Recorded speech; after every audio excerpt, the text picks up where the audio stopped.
Musk's reemergence in the political fight comes amid reports that he's stepping back from Washington and his work at DOGE. Let me now bring in politics editor for the Daily Signal, Bradley Devlin. Bradley, good morning to you. Welcome back. You know, we've talked about Musk scaling back, so this was not new, but it feels like totally going off the radar at the White House, right? We'll get to the bill in a second, but where has he been the past couple weeks? Yeah, good morning to you, and thanks for having me. I think Elon we're on 128th day of the administration. Elon can only work 130 days, so he's been spreading out his time as DOGE efforts continue. Obviously, he's taken a step back from the very public role that he's had.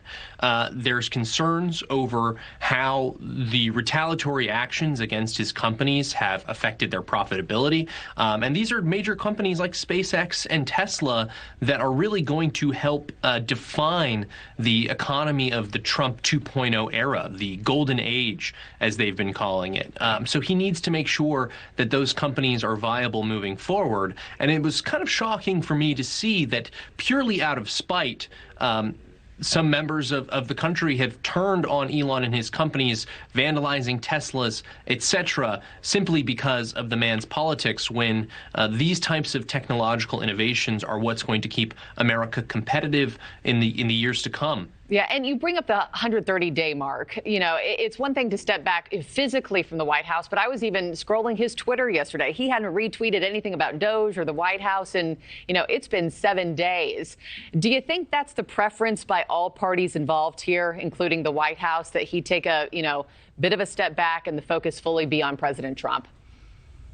I don't know if it's a preference with respect to stealing the limelight from the president. I don't think that's what's at play here. I think what you've seen now is DOGE has entered its second iteration. It came in with a large chainsaw and found a bunch of ridiculous programs that Trump read in his joint address to Congress. But now phase 2 of DOGE, which is kind of being absorbed by the larger executive branch apparatus. The DOGE staffers are spread out, helping secretaries make on-the-ground decisions about promoting government efficiency, and yet they remain members of DOGE, right?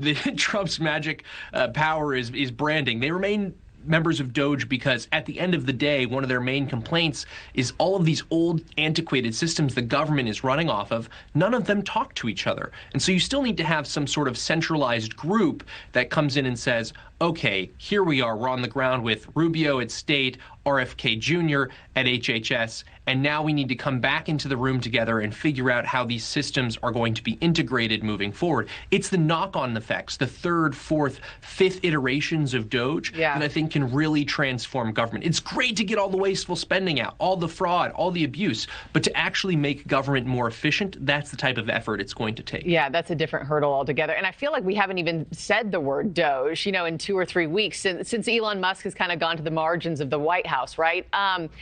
Before I let you go, any word from your sources, in D.C. on what the White House is thinking or how they're responding to really his criticisms of the House Republican version of this big, beautiful bill? Is that taking them by surprise?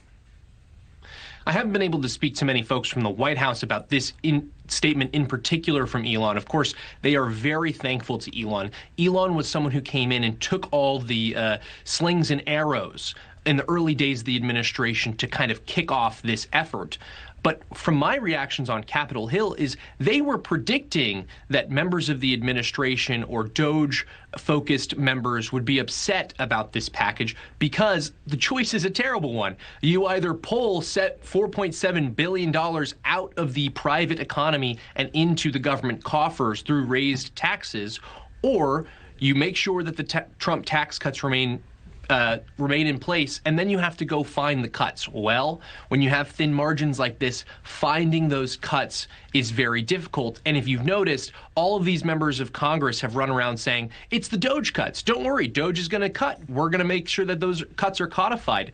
Well, that means that they didn't want the political heat to be on them in that situation. They wanted Elon Musk to take the slings and arrows and just simply sign a bill saying everything that DOGE DOGE has done, we sign off on. Yeah, no, it's hunky-dory. DOGE is making No. recommendations. The authority remains with Congress, and they need the political will to get this done. So I don't think it surprises anyone who's up here in Washington, D.C., that Elon Musk is upset about continued deficit spending.